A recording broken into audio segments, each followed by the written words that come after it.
जन संघर्ष आंदोलन से कुछ क्वेश्चंस हैं जो क्लास 10th में 20 क्वेश्चंस आते हैं।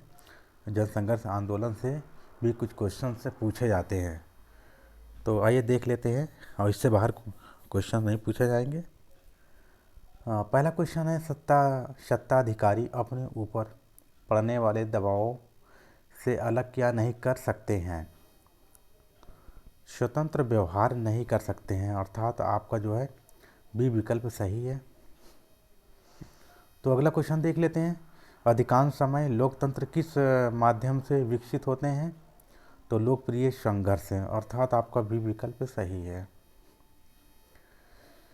अगला क्वेश्चन देख लेते हैं, नेपाल में किस दशक में लोकतंत्र स्थापित हुआ जिसके अंतर्गत राजा औपचारिक रूप से राज्य का प्रधान बना रहा? तो ये आपका बी विकल्प सही है, 1990 में। अगले क्वेश्चन की ओर आते हैं, नेपाल में किस प्रकार की सरकार को वर्ष 1990 में अपनाया गया था? तो ये लोकतांत्रिक है, अर्थात आपका डी विकल्प सही है। तो अगला क्वेश्चन देख लेते हैं, नेपाल में पहली बार लोकतंत्र कब आया? तो 1990 में आया। ये क्वेश्चन पूछा जा सकता है एग्जाम में। तो अगला देख लेते हैं, नेपाल में लोकतंत्र की स्थापना हुई 2006 में। यह क्वेश्चन पूछा भी गया है और दोबारा फिर आ सकता है यह क्वेश्चन। तो 2006 में लोकतंत्र की स्थापना हुई थी। तो अगला देख लेते हैं, 21 अप्रैल 2006 को राजा द्वारा आंदोलनकारी जनता की मांग मान लिए जाने पर परिणाम स्वरूप सेवन पार्टी अलायंस ने किस अतिरिक्त सरकार का प्रधानमंत्री चुना? तो सी विकल्प बताइए, गिरिजा प्रसाद कोइराला। तो अगला क्वेश्चन देख लेते हैं, नेपाल का अंतिम राजा कौन था? वीरेंद्र। यह क्वेश्चन पूछा जा सकता है एग्जाम में, वीरेंद्र, अर्थात ए विकल्प सही है। तो अगला देख लेते हैं, बोलिविया अमेरिका के किस भाग का एक गरीब देश है? तो दक्षिण अमेरिका, अर्थात दक्षिण अमेरिका, ये डी विकल्प आपका सही है। तो 10वां क्वेश्चन देख लेते हैं, बोलिविया का जल युद्ध किसके द्वारा जीता गया था?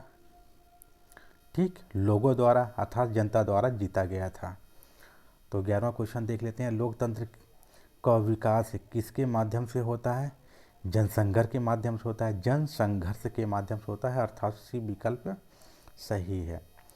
तो अगला क्वेश्चन देख लेते हैं, आमतौर पर लोकतांत्रिक संघर्षों को हल किया जाता है? तो इसमें से ए विकल्प सही है, जनता का लाभवंत होना। तो अगले क्वेश्चन की ओर आते हैं, राजनीतिक में जितनी प्रत्यक्ष भागीदारी न हो तथा सरकार की नीतियों को प्रभावित करने का प्रयत्न करते हैं, तो ये क्या कहलाते हैं? दबाव समूह, अर्थात आपका ए विकल्प सही है।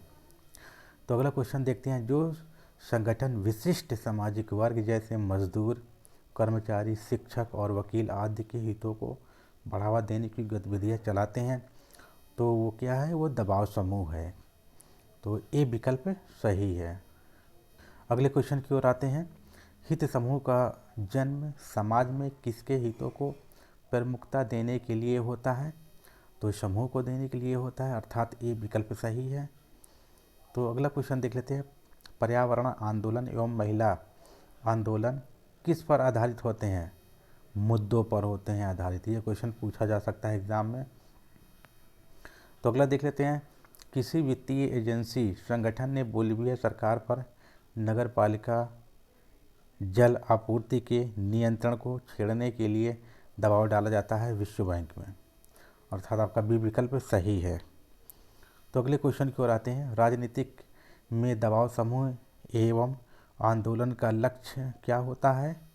प्रभाव डालना होता है, अर्थात ए विकल्प सही है।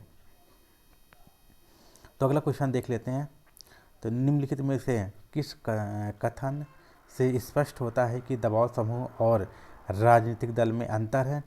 तो इसमें आपका सी विकल्प सही है, दबाव समूह सत्ता में नहीं आना चाहते हैं जबकि राजनीतिक दल सत्ता हासिल करना चाहते हैं, अर्थात सी विकल्प को सही है।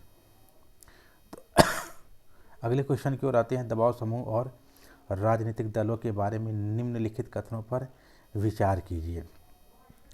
तो इसमें जो है, दबाव समूह समाज के किसी विशेष तबके के हितों को संगठित अभिव्यक्ति होता है, ये सही है। और आपका जो है दबाव समूह राजनीतिक मुद्दों को कोई ना कोई पक्ष लेते हैं, ये सही है। सभी दबाव समूह राजनीतिक दल होते हैं, ये नहीं है। अर्थात आपका ए और दो सही है, अर्थात बी विकल्प आपका सही है। दबाव समूह एवं आंदोलन द्वारा किसकी जड़ें मजबूत होती हैं? लोकतंत्र की जड़ें मजबूत होती हैं, अर्थात बी विकल्प सही है। तो निम्नलिखित में से कौन सा एक आंदोलन नहीं है? तो इसमें जो है अखिल भारतीय ट्रेड यूनियन कांग्रेस, ये नहीं है, बाकी सब आंदोलन है। महिला आंदोलन, लोकतंत्र के लिए नेपाल में संघर्ष जो हुआ था वो भी एक आंदोलन हुआ था, नर्मदा बचाओ आंदोलन भी हुआ था, अर्थात ये आपका अखिल भारतीय ट्रेड यूनियन कांग्रेस ये आंदोलन नहीं है। अगला क्वेश्चन देखते हैं, लोकतंत्र की तीसरी लहर निम्नलिखित में से किन देश में है? तो ये नेपाल में है, जैसे भी आया था। और अगला क्वेश्चन देख लेते हैं, नेपाल में,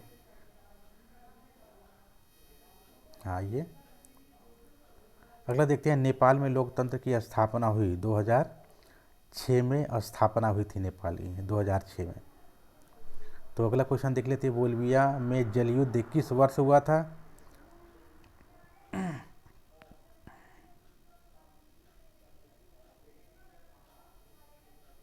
तो इसमें जो है ये 2000 में हुआ था। और अगला देख लेते हैं, भारतीय संसद ने सूचना का अधिकार अधिनियम निम्नलिखित में से किस वर्ष पारित हुआ था? 2005 में हुआ था पारित। तो अगला देख लेते हैं, ये एग्ज़ाम में पूछे जाते हैं, ये सूचना का अधिकार अधिनियम कब पारित किया गया था? 2005 में।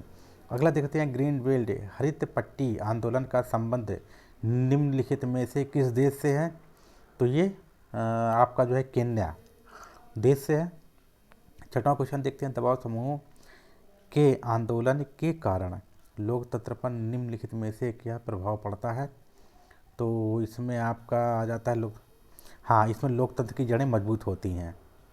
तो अगला क्वेश्चन है सातवां, काले दस्ताने और बंधी पट्टियाँ किसका प्रतीक हैं?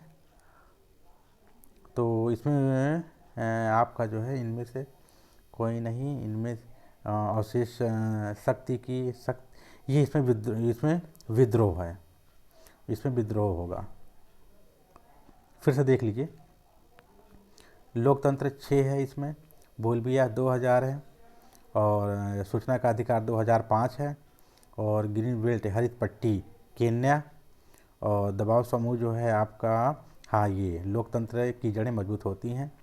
और काले दस्ताने और बंधी पट्टियाँ किसके प्रतीक है? विद्रोह का प्रतीक है।